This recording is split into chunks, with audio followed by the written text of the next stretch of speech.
कुछ और अहम खबरों की बात करेंगे। CM doctor Mohan Yadav London के दौरे पर है। इस दौरान सीएम ने रॉयल नेशनल होटल में आयोजित प्रवासी समुदाय और फ्रेंड्स ऑफ एमपी के सदस्यों से बातचीत की। इस दौरान सीएम ने कहा कि दुनिया के सबसे बड़े लोकतंत्र के नेता प्रधानमंत्री नरेंद्र मोदी जी का विजन और कार्य करने का तरीका अद्भुत है।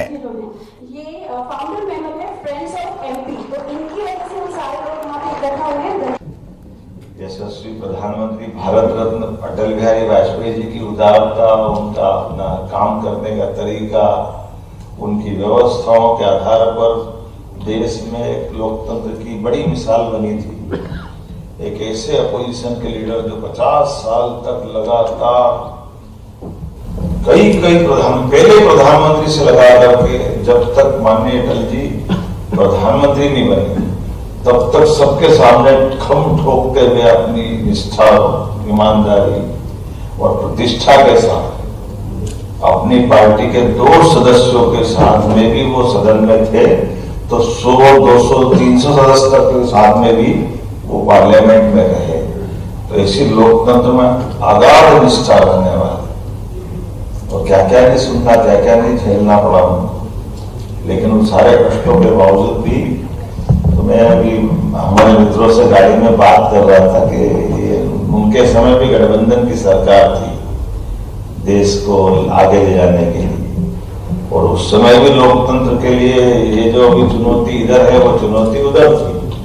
उस समय कांग्रेस का एक छत्र परचम लहराता था, कोई उनको चुनौती नहीं दे सकता था।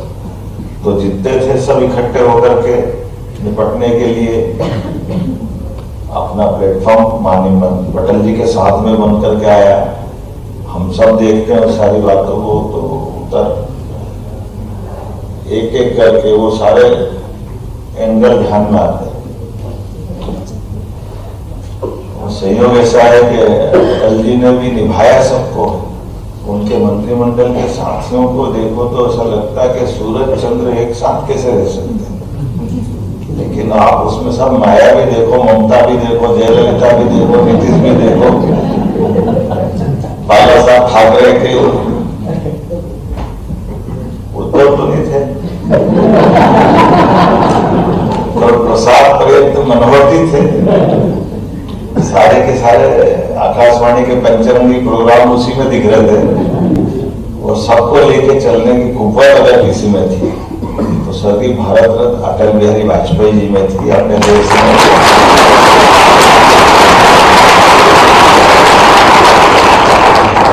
लोकतंत्र की खूबसूरती भी थी। लोकतंत्र के अंदर 24 दलों को लेकर के चलने की क्षमता, और एक बार नहीं, 2 बार नहीं, 3 बार लोकसभा के चुनाव हो रहे, और कभी 13 दिन के लिए, कभी 13 महीने के लिए, कभी 4.5 साल के लिए प्रधानमंत्री बन के कोई निकल रहे थे तो अटल जी निकल रहे थे। लेकिन ये अलग बात थी कि वो चूंकि इतने दलों के साथ लेके चले और निकाल के ले आए, और देश भी, और देश तो क्या ये दुनिया के आप हम सब बड़ी आशा उम्मीद के साथ भारत की तरफ लोग देख रहे थे। और अटल जी ने भी उस समय जो कर सकते थे परमाणु बम का प्रयोग करके दिखाना, और वो भी अगर अंदर की बात बताए जो अटल जी ने अपने शब्दों में कही थी कि उनको जब नरसिम्हा राव से चार्ज मिला तो नरसिम्हा राव जी ने चार्ज देते समय चिट्ठी दी थी। वो चिट्ठी में लिखा था कि मैं अपने देश के साथ ये नहीं कर पाया, लेकिन आप करना।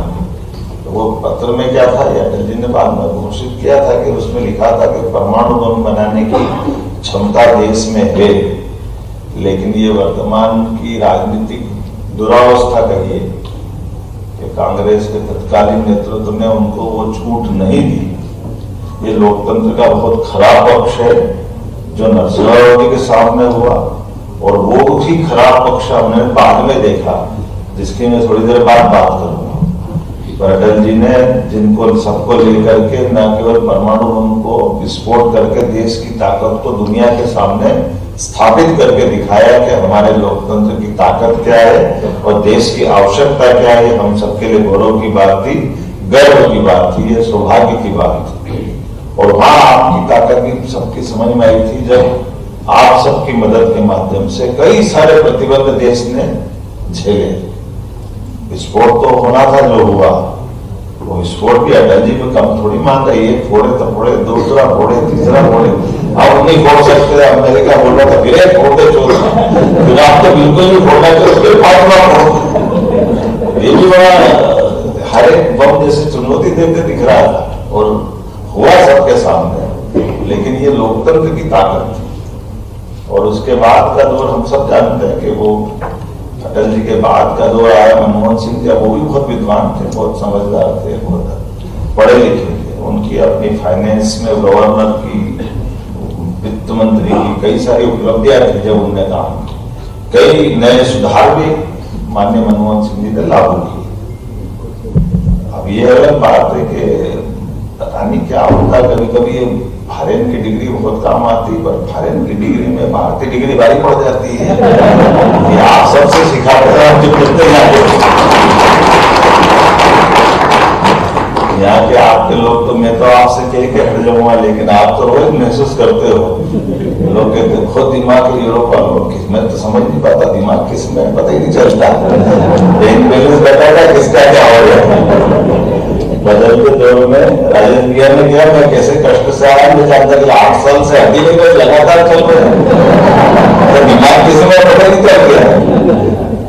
हमारे अपनी क्षमता योग्यता के बलबूते हुए 7 समंदर पार से मैं आपको धन्यवाद देता, बदल भी देता, कोई बात नहीं। आपको टिकट हो भले 20 साल टिकट हो, कोई बात नहीं।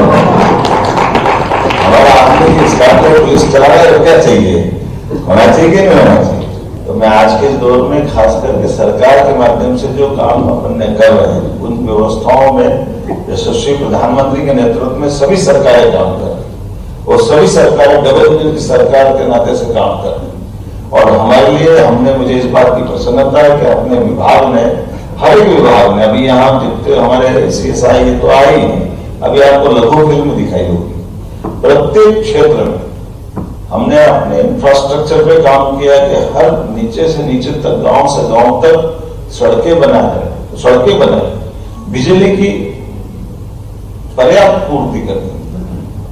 लैंड में अब छोटे छोटे मसले, जैसे उदाहरण के लिए हमारे अपने टेक्सटाइल के, यहाँ अभी आपके साथ बैठे होंगे, कौन बैठे, प्रतिभा सिंटेक्स, जरा हमारे शिरीष चौधरी जी खड़े हो जाए। आप में से कोई गारमेंट्स का काम करता हो तो मैं बताना चाहूँ, वो गया जमाना जब कपास हमारा कोई ले जाते थे, हम केवल कपास का उत्पादन करते थे। ये मूलतः गुजरात के हैं, है ना सुरेश जी। अभी उज्जैन में 4 महीने पहले हमने एक फैक्ट्री का लोकार्पण कराया मेरे अपने क्षेत्र में। आप बताइए, प्रति लेबर 5,000 रुपया महीना इंसेंटिव सरकार देगी। कपड़ा ये बनाएंगे, बेचेंगे, ये लाभ ये कमाएंगे, लेकिन रोजगार परत उद्योग है। इसलिए सरकार इनकी फैक्ट्री में काम करने वाले लेबर का बाकी का पैसा ये देंगे, लेकिन 5,000 रुपया 10 साल तक हम कमिटमेंट करके दे रहे हैं।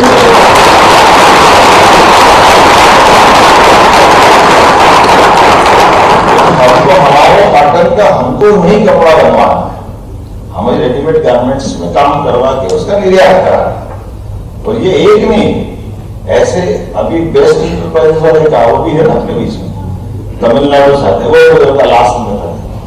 इन्होंने भी एक बंद पड़ी आपकी सोयाबीन प्लांट, उस बंद पड़ी सोयाबीन प्लांट में 4,000 का कारखाना इनने भी लगाया। और केवल ये नहीं, गोकुलदास वाले होंगे यहाँ, अभी भोपाल, इंदौर, उज्जैन, लगातार हर जगह। और केवल ये नहीं, ऐसे दूसरे सेक्टर में, IT के सेक्टर में, और वैसे सभी कल आपको बताएंगे अलग से। हमारे टूरिज्म का सेक्टर, आप अपनी टूरिज्म की लैंड बैंक हम सबको बता रहे हैं। टूरिज्म के माध्यम से भी आप इन्वेस्टमेंट करिए, टूरिज्म के माध्यम से भी हम अलग अलग प्रकार की सब सुविधा दे रहे हैं। कौन सा वो क्षेत्र है जिसमें बिजली, पानी, सड़क, भूमि, टैक्स की छूट, सब प्रकार की छूट देते हैं। क्योंकि कुल मिलाकर के बदलते दौर में हमारे अपने मध्य प्रदेश के अंदर जो अभी उद्योग व्यापार के लिए अनुकूलता बन रही, दिन दूनी रात चौगी। तो इसीलिए हमने पद्धति चालू की कि पहले केवल इंदौर में इन्वेस्टमेंट होता था, अभी इंदौर को अपना है ही कि इंदौर के मेरे मित्र में अब क्या हुआ कि मैंने अलग अलग सबके प्रभार बांटे। तो प्रभार प्रभार बांटे, सब जिलों को अलग अलग दिया। इंदौर को मैंने अपने पास रख लिया। तो लोग कह रहे मेरे को प्रभारी मंत्री, मैंने प्रभारी नहीं हुई। मेरे मकान में 5 कमरे किराया दे रहे, 4 में रह गया, 1 बच गया तो मैं किराएदार थोड़ी हो गया।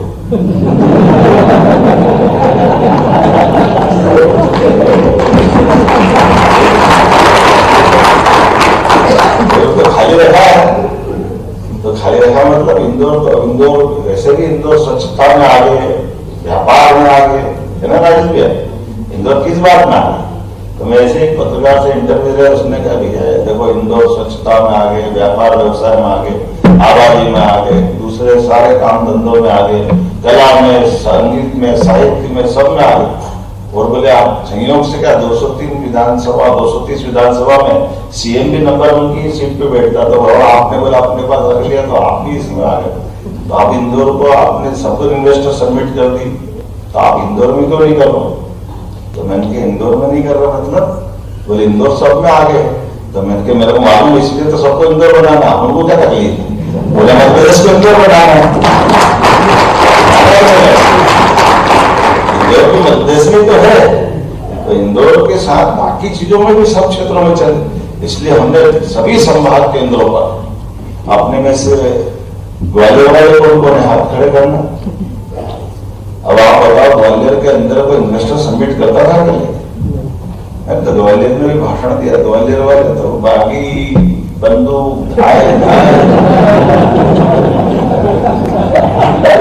और वहां की वजह भी ऐसे थे कि पंडित जी का किसी से कोई बागी से झगड़ा हो गया, बागी आया, डकैत आया, लड़ाई करने, झगड़ा करने, तो संस्कार ऐसे कि पंडित जी पाए लाओ बंदूक पहले प्रणाम करेगा, वही मारे। लेकिन आज बदलते दौर में ग्वालियर भी बहुत बदल गया। ग्वालियर में एयरपोर्ट बहुत बढ़िया बन गया, ग्वालियर में जबरदस्त इन्वेस्टमेंट है। ग्वालियर क्या सागर है कौन? बताओ सागर में कोई इन्वेस्टमेंट सबमिट बताओ, कितना जबरदस्त रिस्पॉन्स। रीवा, जबलपुर, सागर सब संभाग के अंदर। अभी नर्मदापुरम, होशंगाबाद, इंदौर का बिल्कुल, उज्जैन का बिल्कुल गिनती में नहीं आएगा, छोटा सा। लेकिन हमने तो शुरुआत में कितनी जमीन रखी थी लागू थी? 200-250 हेक्टेयर रखी थी, 250 खरीद। हमको लगे ये बहुत हो जाएगी, तो उसके पिछली कैबिनेट में जब रखी तो डिमांड ऐसी है तो फिर डबल कर दी, 500 कर दी। और अभी 7 तारीख को हमारी अभी तक इन्वेस्टमेंट सबमिट होने वाली नहीं, वापस 500 हेक्टेयर फिर रखना पड़ी। यहाँ हमारी अभी मीटिंग नहीं हो रही, उसके पहले 1000 हेक्टेयर की जमीन की डिमांड आई। ये कॉन्फिडेंस दिखाया। और कोई भी आया किसी भी सेक्टर का, अपने आप बताओ ये बदलते दौर में मैं कुछ बातें बताऊंगा। जैसे उदाहरण के लिए मेडिकल डिवाइस पार्क, अब हमारा मेडिकल डिवाइस पार्क यशस्वी प्रधानमंत्री को धन्यवाद, 4 मेडिकल डिवाइस पार्क बने। उसमें से उज्जैन विक्रम उद्योगपुरी का मेडिकल डिवाइस पार्क सबसे बड़ा था, लेकिन 900 हेक्टेयर का भी वो भी खत्म हो गया, फिर 900 का नया बनाना पड़ रहा है। ये अपना बदलते दौर का है उज्जैन। तो हर जगह जहां जहां भी व्यापार व्यवसाय की बड़ी संभावना है, उनको भी आमंत्रण देना। मुझे इस बात का संतोष है, आज की स्थिति में लगभग 2.5 लाख करोड़ से ज्यादा का निवेश हमारे एमओयू होकर के मध्यप्रदेश में, और इससे और आगे जाकर के जैसे जैसे हमने कल्पना नहीं की तो उससे आगे अच्छा रिस्पॉन्स मिलेगा। बदलते दौर में आज के समय में किसी भी सेक्टर, एनर्जी सेक्टर में, एनर्जी में सभी प्रकार से हमारी नवकरणीय ऊर्जा के मामले में भी, सोलर के अंदर भी, ओंकारेश्वर में ममलेश्वर के पास तालाब के नर्मदा जी के पानी के ऊपर विश्व का सबसे बड़ा ग्लोबली एक तरह से सोलर पार्क अपना बनाया। और इतना ही नहीं है, एक दूसरे प्रकार से हमारे लिए आई माननीय शर्मा जी बहुत धन्यवाद, हम साथ में थे, आपने शुभकामना दी थी दिन में आज बातचीत करते करते। तो टूरिज्म का होगा, एजुकेशन का होगा, हेल्थ का होगा, एनर्जी का होगा, इंफ्रास्ट्रक्चर का होगा, बल्कि अब तो कोशिशें कर रहे हैं कि हमारे अपने जो महानगर, इन महानगर में फूड इंडस्ट्रियां विभिन्न प्रकार की, जैसे इंदौर, भोपाल, ग्वालियर, जबलपुर, इनकी आसपास की मेट्रोपॉलिटन कल्पना लेते हैं। उतनी झंझट नहीं है जितने यहाँ कानून ज्यादा बना देते, डेवलपमेंट कम करने देते, लेकिन थोड़ी उसको छूट देते हुए अपने विकास के मामले में मध्य प्रदेश के सारे दरवाजे खोल, और उसमें हमारे खास करके अपने जैसे लोग जो यहाँ से वहां तक दुनिया को भी देखा हुआ है, वो अपना व्यवसाय में सफलता के देगा, तो उनको अच्छे से अच्छा अवसर मिले। तो इसने तो नाते से हमने कहा, मैं वैसे टूरिज्म का चेयरमैन था तब 11 में भी आया था, 13 में भी आया था, लेकिन टूरिज्म में अपने मध्य प्रदेश ने बहुत प्रगति की। अब तो आप अंदाज लगा लो, मेरे को नहीं मालूम एयर एम्बुलेंस फ्री मिलती क्या है? एयर एम्बुलेंस फ्री है?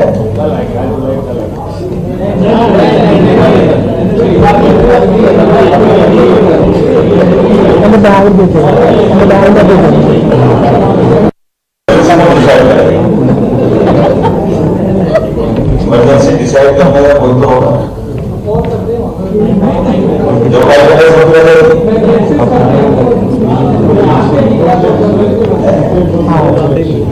आप बताएंगे। जैसे इमरजेंसी हो तो अपने यहाँ तो सरल है मामला, मध्य प्रदेश में हमने बदलाव किए। बदलाव ये किया कि केवल आयुष्मान कार्ड लिया, और आयुष्मान कार्ड हमने अधिकतम लोगों के बन रहा है। और ऐसे में अगर भिंड के हॉस्पिटल में आप भर्ती और उसको लगाकर उसको ग्वालियर पहुंचाना चाहिए, इंदौर, दिल्ली, भोपाल, मुंबई पहुंचाना है, अर्जेंसी है, अब इसको इमरजेंसी बोलो क्या? लेकिन उसके लिए अगर पास में हवाई पट्टी है तो विमान जाएगा एयर एम्बुलेंस, और अगर वहां वो नहीं है तो हेलीकॉप्टर जाएगा। ये अपनी सरकार ने निःशुल्क व्यवस्था कर दी पूरे प्रदेश के। हेलीकॉप्टर की जरूरत नहीं है, व्यक्ति की जान बचाना ज्यादा जरूरी है। हमारे लिए एक एक आदमी की जान जरूरी है।